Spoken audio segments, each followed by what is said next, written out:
다시 한번 인사드리겠습니다. 안녕하셨습니까? 예, 방금 소개를 받은 저는 서울 상계 모임에서 96년부터 모임을 시작해서 지금까지 섬겨오고 있는 차광선 형제입니다.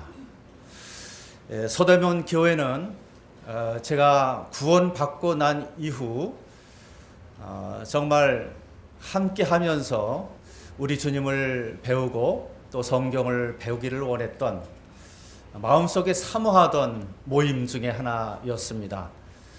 마침내 궁극적으로 함께해서 한 지체로서 생활하지는 못했지만은 그러나 늘 지켜보면서 서대문 교회에서 되어지는 여러 가지 일들, 성도들의 동역과 그 역사와 열매들을 지켜보면서 영적인 도전을 받고 또 더욱 주님을 향하여 전진해 나가는 그런 힘이 되었고 또 도전이 되었음을 생각할 때 그리고 이렇게 또 저를 초청해 주셔서 하나님의 귀한 말씀을 잠시 나눌 수 있는 기회를 주신 것을 진심으로 감사히 여기고 또 영광으로 생각을 합니다.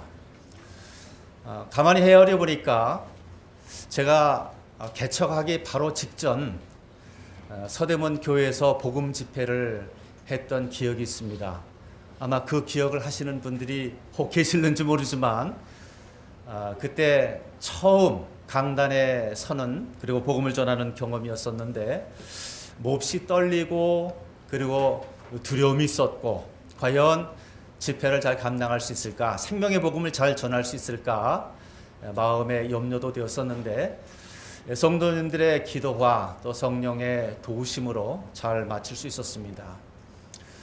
서대문 교회에 그리고 한 20여 년 만에 저는 이게 마지막 기회라고 생각을 하는데 주님 앞에 이렇게 귀한 말씀을 함께 나눌 수 있는 기회를 열어주신 하나님 아버지께 감사를 드립니다.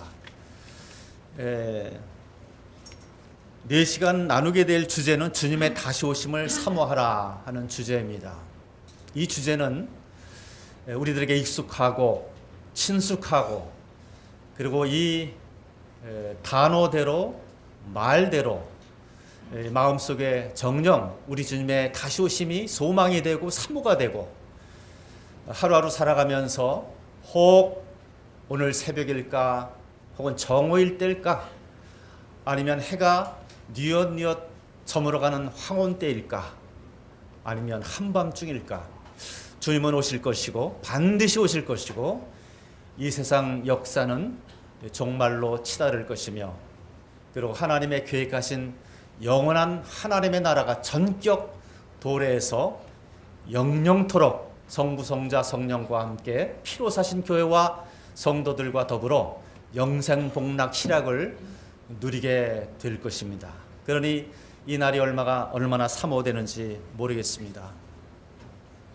성령께서 저희를 도와주시고 어쩌면 늘상 알고 있는 그래서 영적인 면으로 보면 진부할 수 있는 이 주제가 혹여 우리 성도님들 마음속에 깊은 영혼의 도전과 감동으로 이어져서 혹시 지금까지 나태한 삶을 살았다면 그리고 여러 가지 일들에 얽매여서 주께서 맡겨주신 그 일에 충성하지 못했다면 분초를 아껴 주님께 신명을 바쳐서 다 드리는 삶이 되지 못했더라면 아무쪼록 이번 기회를 통해서 심령이 새롭게 되어서 정말 임박한 주님의 재림을 앞두고 온 생애를 불살라서 주와 복음을 위해서 피로 사신 교회를 위해서 하나님의 영원한 나라를 위해서 우리 주님의 영광스러운 이름을 위해서 한 목숨 기꺼이 바치는 저희들과 그런 기회가 되기를 간절히 바랍니다.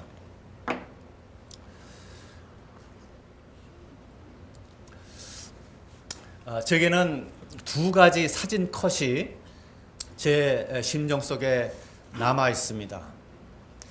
첫 번째 사진은 아마 북한의 어떤 젊은 여성이 자유를 찾아서 중국 땅으로 넘어오려다가 무슨 일인지 도중에 강 한복판에서 그만 생명을 잃고 몸이 얼굴이 강바닥을 향한 채 부유하면서 떠다니는 장면이 어떤 카메라 기자의 사진에 포착이 되어서 찍히고 그것이 일간지에 소개된 적이 있었습니다. 야트막한 강 언저리에 긴 머리의 그 여인이, 나이를 알 수 없는 미상의 그 여인이 강을 건너다가 그만 죽음을 당한 그런 슬픔 어린 한 컷의 사진입니다. 몇 년 전에 그런 사진이 실렸죠. 또 하나는 아마 작년쯤으로 기억이 되는데, 시리아의 난민이 배를 타고 지중해를 건너서 터키 해변을 향하다 난파당했습니다. 그리고 3살짜리 아이가 바다에 떠밀려서 백사장 그 한편에 머리를 모래 백사장에 처박힌 채 죽어 있는 모습이 외국 기자의 사진에 카메라에 잡혀서 소개된 장면이 있었습니다. 이 두 그림이, 두 사진이 일견 이 세상의 영적 상황이 어떤 것인지 단적으로 보여주는 그런 장면이라고 생각이 됩니다. 첫 번째 여인은 왜 그렇게 됐을까요? 모르긴 해도 자유를 찾아서 강을 도하하다가 그 뜻을 이루지 못한 채 그렇게 된 것 같습니다. 그 어린아이에 대한 소식이 자세히 실렸는데 그 위로 형이 하나 있었던 모양입니다. 그런데 그 3살 난 아이가 옷을 입은 채 엄마 품을 끝끝내 지키지 못한 채 바닷물에 떠밀려서 백사장에 이렇게 모래를 얼굴에 박고 죽어 있는 것이었죠. 이 소년이 꿈꾸던 것은 무엇이었을까요? 어머니의 그 따뜻한 엄마의 품, 영원한 그 사랑의 품 아닙니까? 아마 이 두 사진이 진리를 찾아서 헤매는 참된 행복을 꿈꾸는 인생들의 한 단면이 아닌가 생각을 합니다. 우리들은 구원받은 하나님의 자녀들이고, 그리고 마침내 가야 할, 도달하게 될 본향이 어딘지 잘 알고 있습니다. 그리고 또 우리 주님 약속하신 대로 다시 오실 주님을 간절히 소망하면서 하루하루 살고 있습니다. 앞서 사회자께서 잠깐 언급을 해주셨는데, 요한복음 14장 1절에 그렇게 기록되어 있지 않습니까? 너희는 마음에 근심하지 말라. 하나님을 믿으니 또 나를 믿으라. 아버지 집에는 거할 곳이 많도다. 그렇지 않으면 너희에게 일렀으리라. 내가 너희를 위하여 처소를 예비하러 가노니, 가서 처소가 예비되면 너희에게로 다시 와서 너희를 내 있는 곳에 영접하여 함께 있게 하리라 하는 약속의 말씀을 하셨습니다. 우리 주님은 이 약속의 말씀 때문에 꼭 반드시 오시죠. 우리 소대문 형제님들 자매님들도 이 약속의 말씀에 굳세게 붙들려서 하루하루 주님의 제자로, 또 주님의 이름을 위해서 맡겨진 그 사명을 위해서 성실히 살아오고 계시다고 믿고 있습니다. 또 한 말씀은 우리 주님께서 부활 승천하실 때 갈릴리 그 바닷가에서 승천하실 때 사도행전 1장 10절에 이렇게 기록하고 있죠. 우리 주님께서 올라가실 때 제자들이 자세히 하늘을 쳐다보고 있는데 흰옷 입은 두 천사가 이렇게 말합니다. 갈릴리 사람들아, 너희들이 어찌하여 서서 하늘을 쳐다보느냐. 너희 가운데서 하늘로 올리우신 그 예수는 하늘로 올라가심을 본 그대로 다시 오시리라. 이 약속의 말씀이죠. 이 말씀을 굳세게 믿고 있고, 이 말씀이 언제 실현이 될 건가 사모하면서 하루하루 기다리고 있습니다. 지금 주제에 관한 말씀을 드리고 있는데요. 다시 오심, 재림, 그렇습니다. 이것은 확실한 현실이 될 것입니다. 현재의 일이 될 것입니다. 불언간에 이루어질 확실하고도 분명한 대역사가 될 것입니다. 다 기다리고 계시지요? 가만히 생각해 보면 이렇더라고요. 정말 먹을 것이 없어서 고통하고 갈등하고 있는 사람이 있다면 비록 마른 반찬에 반찬이 없는 그 거친 음식이라도 먹을 수만 있다면 좋겠다 하는 음식에 대한 갈급함이 얼마나 큰지 몰라요. 그런데 배부르고 넉넉하면 먹고 싶은 생각이 별로 없죠. 주님의 이름 때문에, 하나님의 말씀 때문에, 또 맡기신 사명 때문에 그 나라를 위해서 말씀 액면대로 지키려고 애쓰다가 고통받고 핍박받고 어려움을 당하는 분들은 분명히 그 심령 속에 우리 주님 다시 오심이 정말 속히 이루어지기를 그 갈급함이 절절합니다. 그렇지만 이 땅을 적당하게 타협하면서 이 세상에서 부여해주는 즐거움을 적절히 누리면서 세상의 여러 가지 것들을 넉넉히 누리면서 살아가는 경우가 되면 주님의 오심에 대한 것은 분명하지만 그 갈급함은 현저히 떨어지더라고요. 그래서 사모하는 마음으로 남은 때를 살기를 원하는 마음에서 이렇게 주제를 택했습니다. 제가 사모라는 단어를 알고 있지만 다시 한번 사전을 찾아보니까 생각하고 그리워한다고 하는 사전적 의미가 있더라고요. 또 하나는 우러러 받들고 마음으로 따른다고 하는 의미가 있습니다. 이러보건대 이 사전적 의미로 보면 이 사모의 대상은 사물이나 사건이 아니라 분명한 인격체임에 틀림이 없습니다. 그렇다면 우리 주님 자신이 그 사건의 중심에 오는 거고, 그리고 이 사모하는 동사의 바로 목적이 되는 거죠. 인격체 되시는 예수님 말입니다. 그러나 주님의 다시 오심을 사모하라 할 때 그것이 재림이라고 하는 사건임에 틀림이 없지만 거기에 중심을 차지하고 있는 분은 바로 우리 주 예수 그리스도 아니겠습니까? 그래서 이 사모심은 곧 주님에 대한 사모심입니다.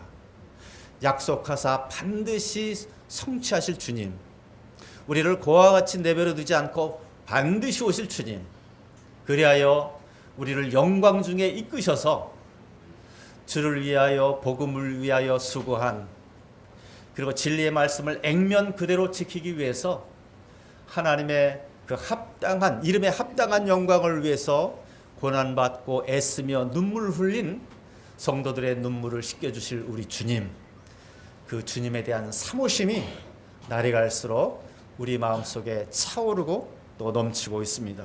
그래서 이 큰 주제를 전제로 하여 저는 4가지 소주제를 가지고 나누고자 합니다. 오늘 나눌 첫 번째 주제는 우리의 영적 상태를 점검하라 하는 내용입니다. 계시록 2장 4절 5절 말씀을 중심으로 해서 이 주제를 가지고 나누고자 합니다. 두 번째 시간은 영문 밖으로 나가자, 성 밖으로 나가자. 영문 밖의 생활과 영문 안의 생활이 현저히 차이가 있습니다. 우리는 그 영적인 의미를 알고 있죠. 이제 우리 영적인 상태를 살피고 우리가 머물러야 할 곳은 성 안이 아니라 인생의 세상의 화려한 것들로 약속되어지는, 보장해주는 그런 마침내 속임수로 이끄는 영문 안의 삶이 아니라 영문 밖의 삶, 버려지고 잊혀지고 소외된 곳, 그곳에 그리스도께서 십자가에 달려 대속의 죽음을 죽으셨죠. 우리 주님이 거기 계시죠. 그러므로 우리가 있어야 할 곳은 십자가를 지고 주님 계신 곳, 영문 밖이다. 영문 밖으로 나가자. 이것이 하나의 구호가 아니라, 이상이 아니라 삶 속에서 구체적으로 우리를 충동하고 이끌어내는 하나의 확실한 현실적 사실이라는 사실을, 진리라는 사실을 기억하기 위해서 두 번째 주제를 택했습니다. 세 번째로는 내일이 되겠죠. 피로 사신 교회에 대한 사랑입니다. 네 번째로는 그리스도의 증거자입니다. 이 네 주제는 다시 오실 주님을 간절히 사모하는 성도들에게 마땅히 그 증거로 나타나야 할 확실한 덕목이라고 믿습니다. 제가 이 주제를 다루기에 다소 미흡하고 부족한 점이 많지만 주님께서 도와주셔서 이 하나님의 주시는 교훈을 나누고자 합니다.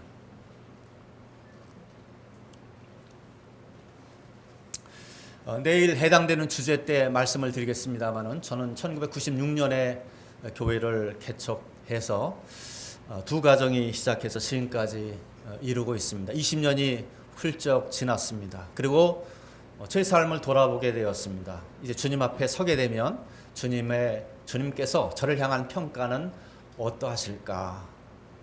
참 궁금했어요. 나의 삶이 어떻게 드러날 것인가? 우리 주님이 어떻게 평가할 것인가? 과연 충성된 종이라고 수고했다고 칭찬해 주실 것인가? 아니면 보다 더 주님 앞에서 제가 회개의 눈물을 흘릴 것이 더 많을 것인가? 참 궁금했습니다. 우리 사랑하는 형제님들은 어떻습니까? 지금까지 살아오신 구원받고 난 이후의 삶의 성적표가 어떻습니까? 주님 앞에 고스란히 펼쳐질 삶을 통해서 그 수많은 기회들, 우리 주님께서 주셨던 하나님의 영광을 위하고 하나님 나라를 위하고 복음을 위한 피로 사신 교회를 위한 또 성도들을 섬기라고 복음을 전하라고 주셨던 수많은 기회들, 그 기회가 우리 성도님들의 삶 속에 어떻게 활용되었었는지, 그리고 어떻게 잃어버린 바 되었는지, 그 낱낱이 기록된 성적표, 주님 앞에서 나타나게 될 평가는 어떠할지 생각해 보셨습니까? 제가 생각해 볼 때 참 마음이 무거웠습니다. 회개하고 돌이키면서 내린 결론은 이것이었죠.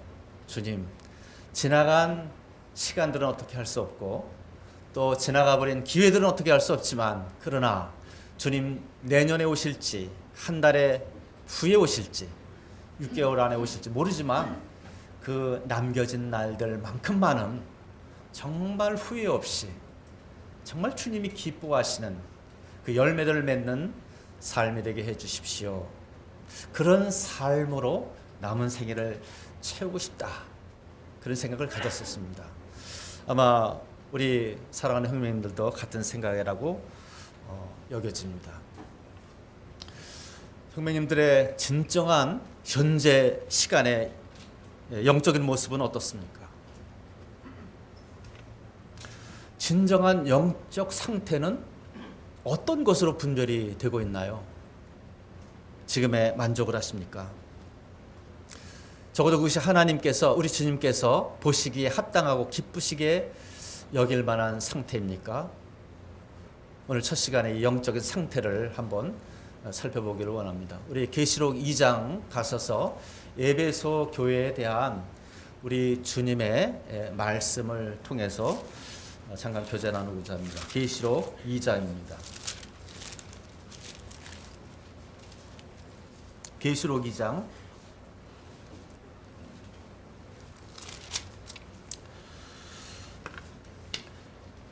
4절 5절 같이 한번 봉독을 하겠습니다. 4절 5절입니다. 시작. 그러나 너를 책망할 것이 있나니 너희 처음 사랑을 버렸느니라. 그러므로 어디서 떨어졌는지 생각하고 회개하여 처음 행위를 가지라. 만일 그리하지 아니하고 회개하지 아니하면 내가 네게 가서 내 촛대를 그 자리에서 옮기리라. 물론 이 말씀은 에베소 교회에 대한 우리 주님의 평가, 칭찬과 책망입니다. 교회에 관한 것이죠. 그렇다고 해서 부분적으로 우리 개인적인 삶에 적용한다고 해서 크게 본문에 지향하는 가르침에서 이탈하지 않으리라고 생각됩니다. 중요한 것은 우리 자신을 살펴보는 데 있는 것이죠.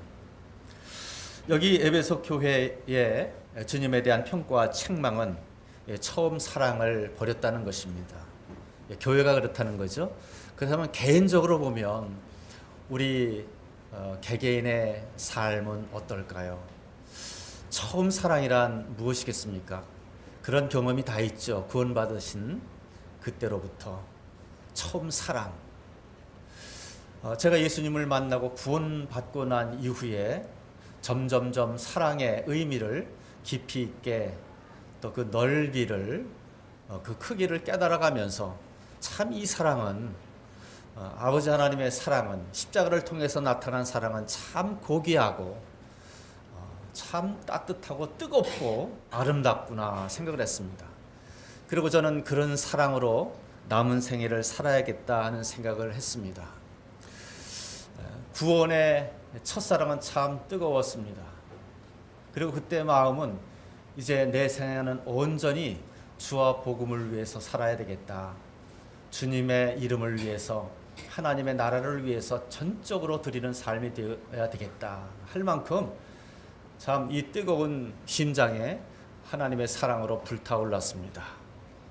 우리 모두의 경험이지요. 그러나 삶의 여러 날들을 지나면서 신앙생활을 하면서 이 사랑이 조금씩 식어져가는 것을 알게 되었습니다.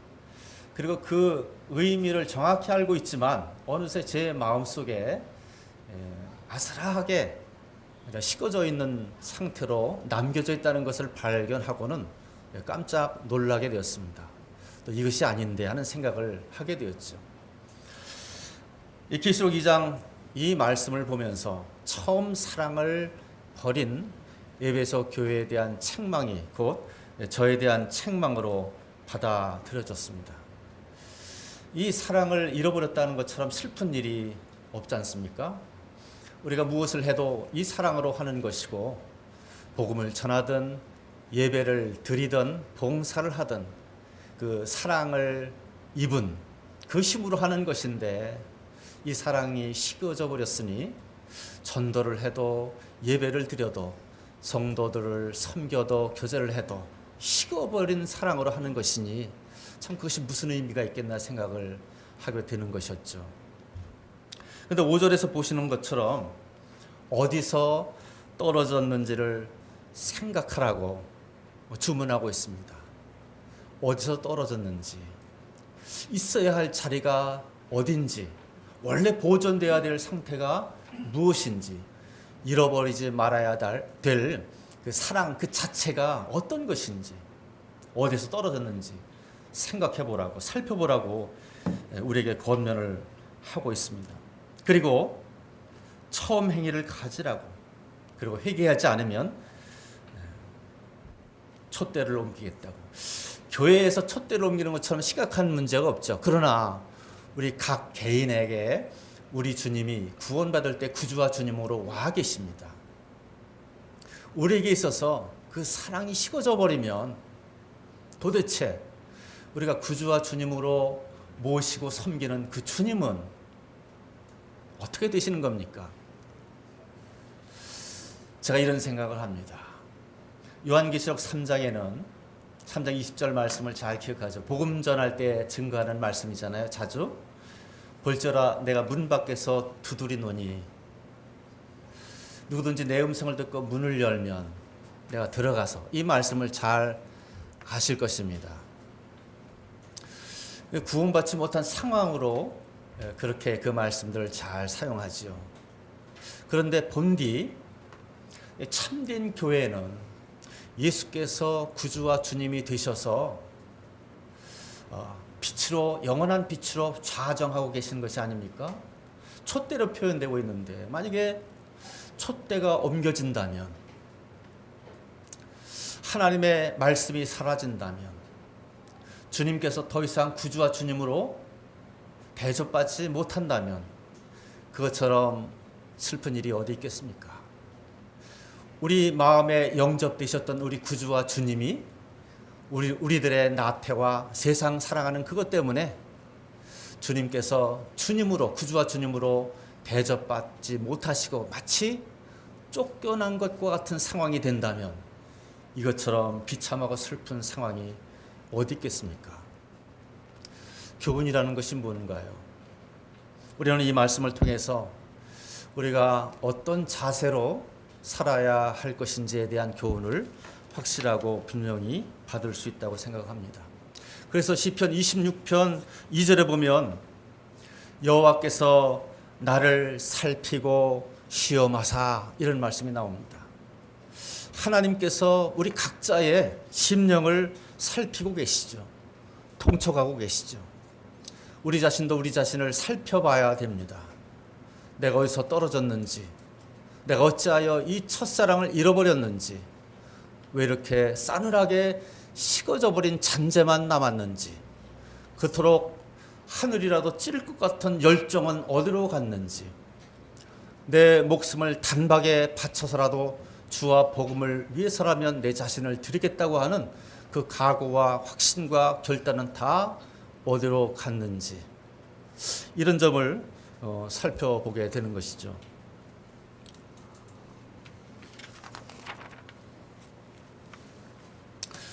요한 사도는 우리들에게 이렇게 교훈해 주고 있습니다.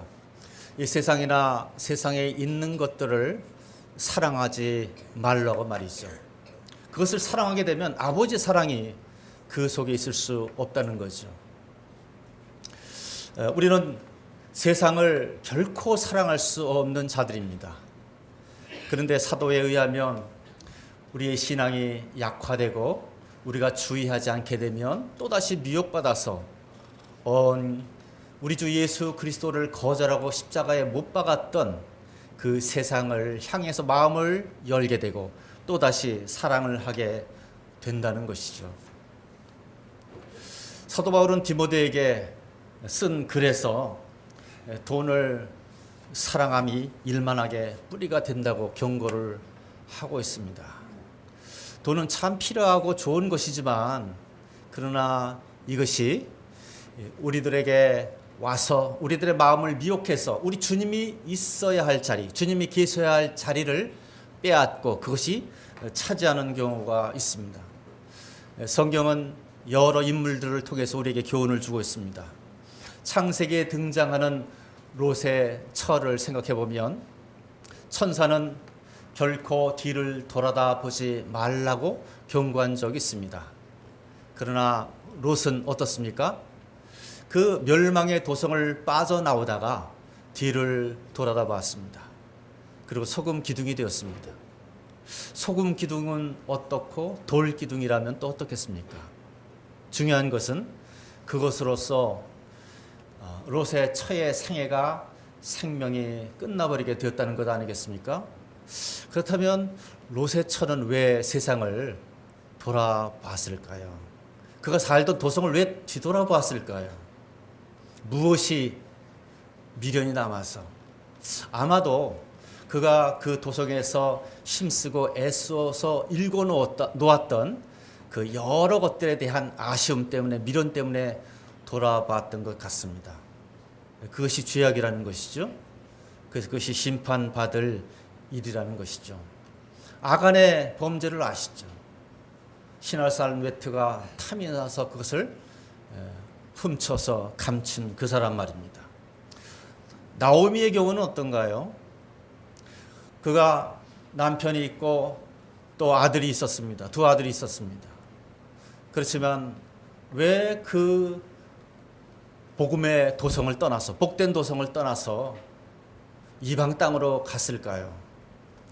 미래에 대한 두려움, 장래에 대한 두려움 때문이 아니었을까요? 우리는 이거와 같이 세상에 마음을 두었기에, 하나님을 온전히 의지하지 못하였기에 하나님의 축복을 저버리고 그리고 하나님의 심판 속으로 들어갔던 여러 인생들의 모습을 살펴볼 수가 있습니다. 사도 바울은 선줄로 생각하는 자는 넘어질까 조심하라 말씀하고 있습니다. 영적으로는 바닷과 같은 상황인데, 영적으로는 참 헐벗은 것 같은 상황인데, 그러나 착각을 하고 있습니다. 무엇을 다 이룬 것처럼, 다 성장하고 성숙한 것처럼, 이미 받아야 할 것을 다 받은 것처럼, 이제 하나님 앞에 더 연단되거나 성장될 필요가 없을 만큼 다 충족된 것처럼 그렇게 자만하고 있습니다. 선줄로 생각하는 자는 넘어질까 조심하라 하는 것이죠. 저는 돈과 관련해서 제 경험 속에 기억 속에 아주 크게 교훈되고 있는, 그리고 도전이 되고 경고가 되고 있는 두 사례를 기억하고 있습니다. 그 하나는 제가 꽤 오래전에 동원예비군 훈련 갔을 때 일이니까 꽤 오래전의 이야기입니다. 거기서 복음 전할 기회가 있었습니다. 그리고 텐트에 들어와서 쉴 때에 바로 옆에 있던 훈련 참가자가 이렇게 제게 말하는 것이었습니다. 당신이 누군지는 모르지만 제게는 교회 나가지 않는 이유가 있습니다. 이렇게 말을 걸더라고요. 제가 호기심이 생겨서 그래 그 이유가 뭡니까? 하고 질문을 했어요. 자기가 초등학교 2학년 때 친구를 따라서 교회를 간 적이 있었는데 그 간 첫날 목사님인지 누군지는 모르지만 헌금 시간이 되었는데 내일 헌금이 없어서 주저주저하고 있었는데 그분이 이렇게 한마디 하더라는 것이죠. 오늘 내일 헌금 돈이 없다면 다음에 꼭 준비해 와서 내거라 하는 말이었습니다. 이 아이는 그것이 너무 개인적으로 이런 생각을 들게 했다는 거예요. 교회라고 하는 것은 돈을 내야 하는 것이구나. 그리고 다시는 교회에 발을 들여놓지 않았다고 그렇게 말을 했습니다. 헌금이 그 한 소년의 마음에 그와 같은 방식으로 역사하고, 물론 사탄이 역사했겠죠. 그렇게 해서 교회는 갈 곳이 못 된다고 생각할 만큼 거부감을 갖게 만들었던 거죠. 그때 제게 그렇게 말을 해준 훈련병의 동원예비군의 나이는 30대 후반 중반이었던 것 같아요. 그러니까 그에게 있어서 국민학교 초등학교 2학년 때여서 그 일이 있었다면 상당히 오랜 후에까지 그것이 못 박혀 있는 것 아니겠습니까? 또 하나는 몇 년 전의 일입니다. 공장에서 일할 기회가 있었는데 제가 나이 많이 드신 그 직원분에게 복음을 전했습니다. 그런데 그분이 역시 아주 극한적인 반대하는 모습을 보이더라고요. 그 반응이 참 못 볼 것을, 상대할 수 없는 사람을 상대하는 것 같은 반응으로 보이게 참 놀랐죠. 복음을 이렇게 거절하는가 싶었어요. 그러면서 하는 얘기가 자기가 20대 중반 때 친구를 따라서, 이 사람도 친구를 따라서 서울 강북 쪽에서 제일 크다라고 하는 큰 교회에 참여할 기회가 있었다고 하는데 그곳에서 이런 사실을 목도했다는 거예요. 그 사실이 뭐냐면 뭐 지시사님인지 목사님인지 전도사님인지 모르겠는데 어떤 시간이 되니까 명단을 가지고 나와서 이렇게 발표를 하더라는 겁니다. 아무개 집사님 100만 원 헌금함으로 하기로 작정을 하셨는데 아직까지 헌금을 안 하셨습니다. 가능한 한 빨리 내주시기 바랍니다. 이런 광고를 했다고 이 양반이 나한테 얘기하는 거였어요. 그래서 아주 치를 떨듯이 말하면서 내가 그걸 보고는 교회는 죽어도 가는 곳은 아니겠구나 생각을 했더라는 거죠. 그러면서 복음을 전하는 제게 투사하듯이 상대하지 못할 인간을 상대하는 것 같은 반응을 한 1년 6개월을 보여줬습니다. 끝끝내. 이 두 가지 사건을 말씀을 드렸는데 헌금이죠. 공통점은 헌금, 돈. 참 묘하다는 생각을 했습니다. 우리 주님께서 이 돈에 관해 말씀을 하실 때 이 돈을 이 땅에 쌓아두지 말고 하늘나라에 쌓아두라. 거기서는 도둑도 들지 않고 좀도 슬지 않고 훔쳐갈 자가 없다. 이렇게 말씀을 해주셨습니다. 돈은 참 필요한 것입니다. 열심히 벌어서 자녀들 양육하고 먼저 하나님 앞에 드리고 또 가난한 사람을 위해서 구제하고 얼마나 요긴하게 쓰입니까? 그렇죠? 그러나 이것이 사단이 역사하고 성도들 마음속에 크게 자리 잡고 되게 되면 우리가 가졌던 그 신앙을 얼마든지 버릴 만큼 무서운 존재로 돌변을 합니다. 저희 교회 개척 초기에 다단계 때문에 큰 홍역을 치룬 적이 있습니다. 제가 그래서 다단계에 대한 연구를 그때 하게 되고 12쪽짜리 논문을 하나 쓰게 됐었습니다. 그런데 참 그 사례를 중에 인터넷에 올라온 그 집사님의 글을 보니까 이런 내용이 있더라고요. 그는 6개월 동안에 500만 원을 다단계 하면서 잃어버렸다고 기록하고 있습니다. 그런데 그가 500만 원을 잃었지만 이제 6개월 만에 중단하게 된 이유는 이것 때문입니다 라고 하고 글을 쓰고 있는데 그것이 제 눈에 확 띄었습니다. 뭔가 했더니 그것은 이것이었어요.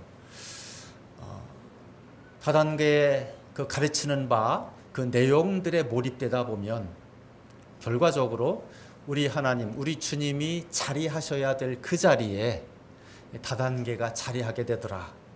다단계를 통해서 이루게 될 뭐 다이아몬드급, 에메랄드급이 됐을 때 찾아오게 되는 그 수입, 그것에 미혹되게 되면 궁극적으로 우리 주님이 계셔야 할 자리, 하나님이 계셔야 될 그 자리를 다단계가 차지하더라. 그러면서 그는 이런 결론의 글을 쓰더라고요. 만일 이 글을 읽는 분들 중에 크리스찬이 있다면, 그리고 그가 다단계를 하는 분이라면 당장 그만두십시오. 이런 글을 읽은 적이 있습니다. 우리가 성도입니다. 성도는 무엇이죠? 우리 아버지 하나님께서 피로, 아들의 피로 사셔서 성별하셔서 자기 백성 삼은 자들 아닙니까? 그리고 이 땅 위에서 구별되어서 하나님의 영원한 나라를 본향 삼는 자들 아닙니까? 우리 주님이 말씀하셨어요. 세상이 너희를 미워하거든 먼저 알 것은 세상이 너희들 먼저 나를 미워하고 핍박하고 저버렸다는 사실을 잊지 말라 이렇게 말씀을 하셨어요. 그러므로 성도는 당연히 세상으로부터 환영받지 못하고 대접받지 못하고 핍박당하고 거절당합니다. 돈은 중성이라고 합니다. 근데 사탄은 넉넉히 돈을 가지고 성도들의 마음을 빼앗고 성도들의 생각을 빼앗고 신앙의 전부를 빼앗으려 하지요. 그래서 우리는 정말 이 물질의 청지기인가 관리자인가 아니면 마치 하나님처럼 섬김의 대상처럼 되어 있지 않은가 그걸 살펴보자는 거죠. 내 마음에 이루어진 것들을 나도 모르고 나도 기만당하고 남도 기만당하는 경우가 있습니다. 정말 하나님 앞에 진실하지 않으면 정직하지 않으면 간절한 마음으로 자기 영적 상태를 살피지 않으면 다 놓칠 수가 있어요. 사랑하는 여러분, 바다 위를 지나간 배의 흔적이 있습니까? 바위 위에 머물다가 지나간 뱀의 흔적이 있습니까? 공중을 날아간 독수리의 흔적이 있나요? 못 보지요. 알 수 없죠. 그러나 사탄이 성도들의 심령 속에 성령의 성도들의 영혼 속에 마음 한복판에 지나가면 상책이 낸 것을 볼 수 있나요? 알 수 있나요? 영적으로 깨어서 하나님의 성령에 붙들림 바 되어서 자신을 성찰하지 않으면 결코 할 수가 없어요. 우리는 요한계시록에서 어디에서 떨어졌는가를 살피라고 돌아보라고. 우리는 구원받고 그것이 전부가 아닙니다. 영적 싸움입니다. 영적 싸움의 한복판에 있어요. 치열한 싸움이면 가만히 있으면 망합니다. 가만히 있으면 떠내려가요. 부단한 영적 싸움이 전개되어야만 해요. 우리가 살아있어야 돼요. 그렇지 않으면 내 안에 무엇이 스쳐 지나갔는지, 사탄이 어떤 상체기를 냈는지, 죄의 어떤 죄를 뿌리고 갔는지 느끼지도 못하고 분별될 수도 없다고 하는 사실이죠. 그래서 우리 영적 좌표를, 영적 상태를 살펴보라는 겁니다. 내 마음이 온갖 세상에 가 있다는 것을 누가 말씀해 주나요? 우리는 언필징 주님 사랑하고 주님 예배하고 성도 섬기고 교회에서 봉사하고 사랑의 수고를 하고 또 합니다. 그런데 온간에 우리 심령이 세상에 기울어져 있고 세상을 환영하고 세상에 물들어 있는 사실도 모른 채 정상적으로 하고 있다고 생각을 하고 있는 겁니다. 선줄로 생각하는 거죠. 선줄로. 제가 오늘 어떤 형제님께 우리 구원받고 침례받은 성도님 수가 얼마나 됩니까? 하고 여쭤봤더니 300명에서 뭐 넘는다고 말씀을 하셔요. 제가 청년 때 다니던 섬기던 노량진이 그 당시 최고로 큰 모임이었습니다. 제가 그때 경험을 해요. 제가 청년 때 지방 모임을 방문한 적이 있습니다. 다른 청년들하고. 누군가가 제게 질문했습니다. 형제님은 어느 모임이세요? 저는 1년에 어떤 자부심을 가지고 노량진 교회입니다 했습니다. 그분의 반응이 이랬습니다. 아우, 큰 모임에서 오셨네요. 그런데 문제는 제게 있었어요. 저는 모임이 크니까 제 영적인 상태도 잘 되고 잘 성장이 있는 것으로, 잘 큰 것으로 생각하는 거죠. 제 믿음도 큰 걸로 온건 생각하고 있더라고요. 주님 보시기에 부족함이 없이 잘 성장한 것으로 여기고 있더라고요. 10년 동안 노량진을 다녔습니다. 근데 그것이 언제 산산조각 드러나고 깨어졌냐면 제가 교회를 개척하려 할 즈음이었습니다. 성도들에게 인사하고 이제 개척을 시작하는 어간에 보니까 빈털털이더라고요. 자기기만 당한 것이었고 정말 아무것도 아닌 것이었어요. 제로 베이스, 처음부터 다시 시작하는 것이었더라고요. 큰 모임에 있다고 당연히 큰 줄 알았는데 아니었어요. 바닥이었고 쭉정이뿐이었고 빈털털이었어요. 누가 나를 속인 거지? 왜 기만 당했던 거지? 참 기가 막혔어요. 이럴 수 있는가?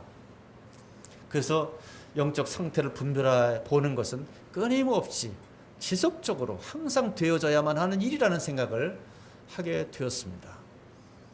이번 주제가 주 예수 그리스도 재림을 사모하라입니다. 사건이 아니고 핵심이 주님이에요. 주님 사모하는 거예요. 근데 정작 생각은 그렇고 마음은 그런 것 같은데 실상이 아닐 수 있다는 거죠. 이게 문제라는 거죠. 이게 언제 드러나겠습니까? 이것이 드러나면 어떤 반응을 보이시겠습니까? 누구한테 속았다고 말씀하겠습니까?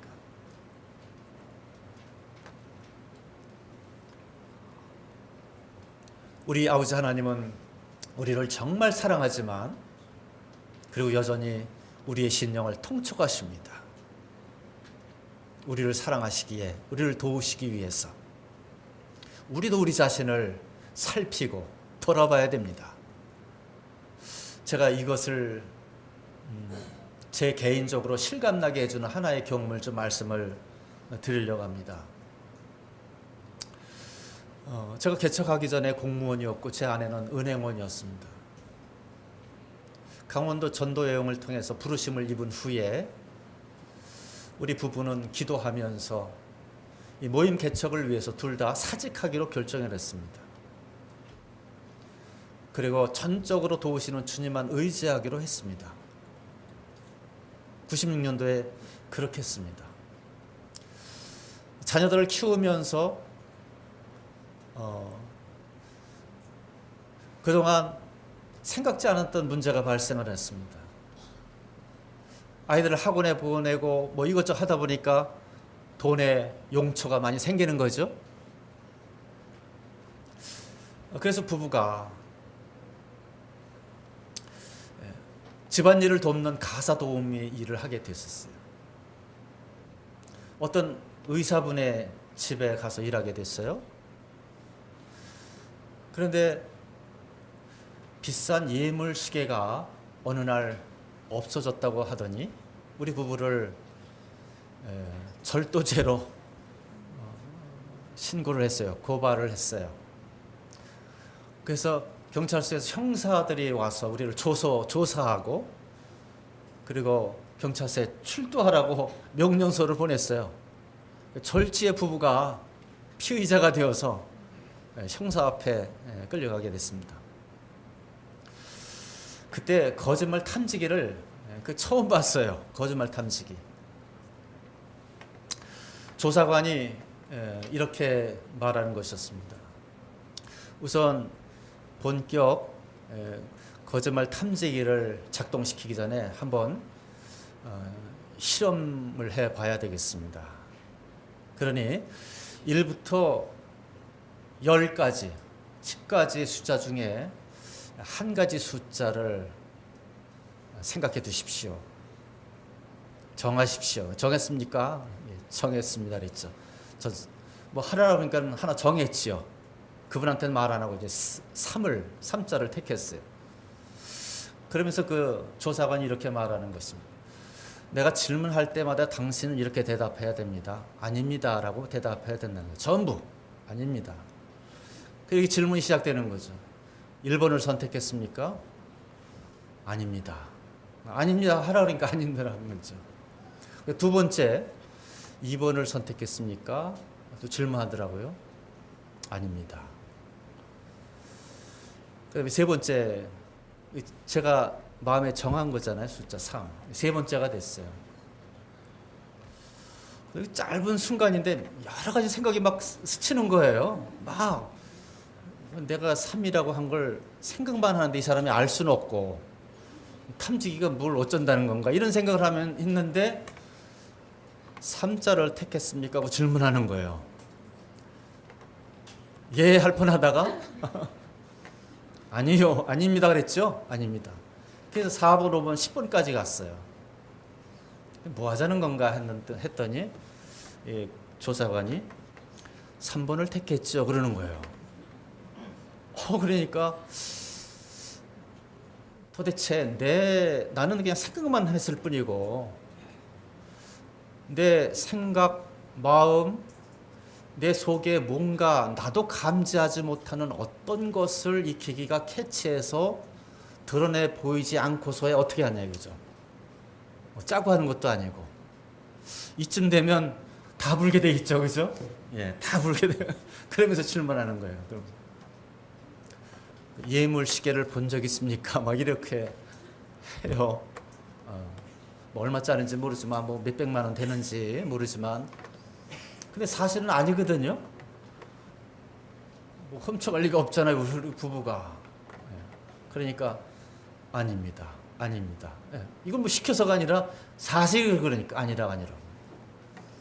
조사가 다 끝난 다음에 이제 그 조사관이 저하고 이제 얘기를 하게 됐는데 옛날에 뭐 했냐, 지금 뭐 했냐, 뭐 이런 얘기해서 뭐 공무원이었단 얘기, 뭐 전도 여행하다가 부르심을 입은 얘기, 그다음에 또 교회 개척한 얘기 막 이렇게 했죠. 그랬더니 조사관이 저희 꼭 셋째 자간 아버지처럼 생긴 분인데 저한테 하는 말이 사실은 제 형님도 목사님이신데 그러면서 그냥 이건 놔두고 그냥 그런 얘기만 하게 됐었어요. 근데 그 거짓말 탐지기에 제가 범인이 아닌 거로 나타나더라는 거죠. 제가 드리는 말씀의 요지는 아주 신기한 것이었어요. 어떻게 내 생각 속에 스쳐 지나갔는지 뭐 하여튼 나만이 알고 있는 그 상황인데 이 기계는 어떻게 감지한단 말인가. 참 신기했어요. 그런데 우리 알잖아요. 생각 속으로 어떻게 범죄한다는 걸 알잖아요. 말로 어떻게 혼자의 언어로 범죄한다는 거 우리 알잖아요. 우리만 아는 경험이 있잖아요. 마음으로 어떤 악심을 품는지 알잖아요. 그리고 성도를 만날 때는 전혀 내색되지 않고 알 수도 없는 문제죠. 평범하게 정상적인 교제를 하는 거죠. 그러나 이미 우리의 마음속에는 얼룩덜룩 죄로 얼룩져 있는 것인데 이게 하나님이 원하시는 상태이겠느냐는 거죠. 그럴 수 없다는 거죠. 우리 주님은 전혀 깨끗하고 순결한 분이셨죠. 우리 주님께서 어린 양처럼 오셔서 십자가에 달리실 때 아버지의 원하심이었어요. 아들을 화목제물로 삼으셔서 그 깨끗한 피로 우리를 구원하기를 원하셨고, 우리도 그 아들처럼 되기를 원하시는 거죠. 도대체 우리 중에 구원받은 분들 중에 자기 능력과 애씀과 열심으로 구원받은 사람이 어디 있어요? 믿음으로, 은혜로죠. 은혜로 선물로 구원을 받았습니다. 이제 우리의 목은 무엇을 하여 애써서 구원받으려는 데가 있는 게 아니라 하나님이 거룩하니 너희도 거룩할지어다, 이 말씀으로 가는 것이잖아요. 우리를 구원하신 구주와 주님은 거룩하고 순결한 분이시기에 우리의 영혼도 거룩하고 순결해야 된다는 말입니다. 근데 우리는 우리의 방이 어떻게 더럽혀지는지 알아요. 우리의 노트가, 우리의 백지가 어떻게 더럽혀지는 줄 알아요. 우리의 몸이 어떻게 때가 덧입혀지는 줄 알아요. 그리고 어떻게 씻을 줄을 알아요. 그래서 우리의 영혼과 우리의 생각은 어떻게 더럽혀지고 어떻게 깨끗해질 수가 있단 말입니까? 그리하여 우리는 우리 자신을 끊임없이 살펴야 된다고 하는 사실이죠.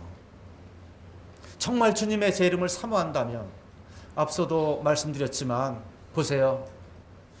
우리 중에는 유효한 삶을 통해서 부족함이 없이 신앙생활을 하는 분들이 있어요. 어떤 경우는 정말 하루하루의 삶이 고단하고 촉박해서 새벽녘에 일터로 가기 위해서 눈 뜨는 것이 정말 천금의 무게처럼 무거워서, 그러나 고단한 몸을 이끌고 고단한 삶의 현장으로 가서 인간적인 대우를 받지 못하면서 한 푼 받기 위해서 고단한 삶을 영위해가는 형제님들이 계시고 자매님들이 계세요. 이 고단한 인생 빨리 끝나면 좋겠다 하는 마음이 하루 이틀이겠습니까? 그런 분들 마음속에 어서 편히 저 번향에 돌아가면 좋겠다, 우리 주님 속히 오시면 좋겠다, 다를 수밖에 없어요. 다 가난해지라는 얘기가 아니죠. 반대인 상황이 있죠. 가난하고 힘드니까 더 마음이 강팍해져서 주님을 멀릴 수가 있잖아요. 오히려 재물이 많아도 이것은 내 것이 아니다, 나는 청지기일 뿐이다, 전혀 나의 안위를 위해서, 나의 행복을 위해서 쓰라고 주신 것이 아니다 하고 아무도 모르게 선교지에 어려운 사람들을 위해서 얼마나 헌신하면서 그 영혼이 불타오르는 그런 분들도 얼마나 많아요. 많고 적음의 문제가 아니죠. 중요한 것은 우리 주님의 마음을 품고 주님처럼 살면서 그 약속하신 바, 그래요 주님 처소가 예비되면 다시 오시리라 그러셨죠. 그 말씀, 그 언약 변치 않을 줄 믿습니다. 혹 오늘 밤에 오실는지.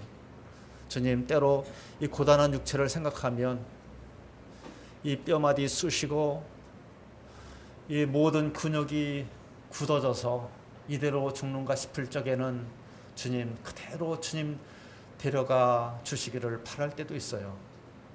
그렇지만 주님 하루를 또 주셨으니 살아내렵니다. 말씀을 붙들고 주의 이름을 부르면서 신앙을, 그 간증을 잃어버리지 않으려 주님께 영광 돌리는 삶이 되고자 오늘도 버티렵니다 하면서 하루를 정말 끈질기게 살아나는 성도 있겠죠? 주님의 오심이, 다시 오심이 얼마나 절절히 기다려지겠어요. 그런 심령으로 회복되자는 것이죠. 숨긴 것이 드러나지 않을 것이 없습니다. 감추인 것이 나타나지 않을 것이 없습니다. 우리의 생각, 우리 마음속에 하나의 티끌도 없이 보혈의 능력으로 깨끗하게 입고 말씀과 기도로 성결하게 되어서 찬송을 부를 때나 예배를 드릴 때나 성도의 교제를 나눌 때나 전도를 할 때나 순결한 우리 주님의 영에 사로잡힌 바 되어서 그렇게 하자는 것이죠. 그래서 우리는 우리 자신을, 우리의 심령을 반드시 살피고 주 앞에 무릎 꿇어야 할 필요가 있습니다. 그러므로 우리의 누더기 같은 옷을 벗어버립시다. 그리스도로 옷 입어요. 이미 그런 그리스도 옷 입었잖아요. 하나님 입혀주셨잖아요. 근데 왜 또다시 누더기 같은 옷을 입으려 하시는 것이냐 이것이죠. 그럴 수 없습니다. 우리의 눈, 안약을 사서 약을 발라야 돼요. 어렸을 때 제 귀병이 많았는데 귀에 고름이 차면 아무것도 안 들려요. 그것도 뽑아내고 약을 발라야 돼요. 그 들어야 돼요. 하나님의 영광을 보고 다윗처럼 그 소원이 되어야 되지 않겠어요? 세미한 음성을 들을 수 있어야 되지 않나요? 그리고 마음을 새롭게 하여 변화되어서 날마다 우리 몸을 산제수로 드려야 되지 않나요? 주님이 우리를 위해서 어떻게 자신을 드렸는데 사도 바울처럼 우리는 우리 몸을 쳐서 또 쳐서 복종시켜야 되지 않을까요? 우리를 사랑하신 아버지 하나님께서 이제도 우리에게 권하시고 계시는 것이죠. 서대문 교회를 사랑하시는 우리 주님이 이제까지 사랑하신 것처럼 이후에도 계속 사랑하심으로 당신의 기쁘신 일을 위해서 교회를, 이 성도님들을 잘 쓰실 것이라고 믿습니다. 아무쪼록 주님의 이 재림에 대한 사모심이 좀 더 뜨겁게 우리 심령 속에 불타오르도록 이 집회를 위해서 계속 기도해 주시면 고맙겠습니다. 첫 시간 여기서 마치겠습니다.